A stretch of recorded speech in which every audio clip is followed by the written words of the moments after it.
तर गेल्या 24 तासात अतिमुसळधार पावसाची नोंद झाली। पुढील 24 तासही असाच पाऊस राहील असा अंदाज हवामान खात्याचे संचालक SD सानप यांनी वर्तवलाय। पुणे जिल्ह्यातली ही दृश्य पुणे जिल्ह्यामध्ये मुसळधार पाऊस झालाय। ऑरेंज अलर्ट जिल्ह्याला देण्यात आलाय।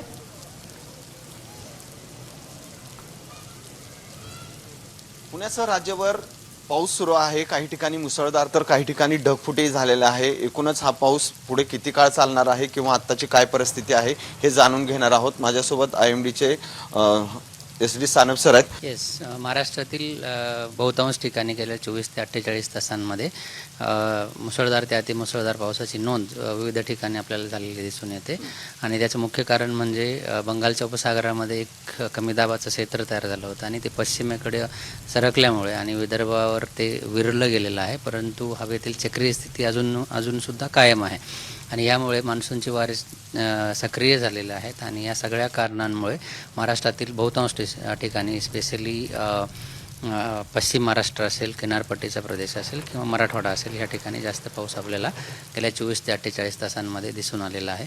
येणाऱ्या 24 ते 48 तासांचा विचार कराल तर येणाऱ्या 24 तासांमध्ये अशीच परिस्थिती राहण्याची शक्यता आहे आणि त्यानंतर पावसाची जी तीव्रता आहे किंवा इंटेन्सिटी आहे ती कमी कमी होताना आपल्याला दिसेल। सचिन जाधव, साम TV न्यूज, पुणे। आता isakal.com आहे देशातील नंबर 1 ची मराठी न्यूज वेबसाईट। प्रत्येक अपडेटसाठी isakal.com ला नक्की भेट द्या।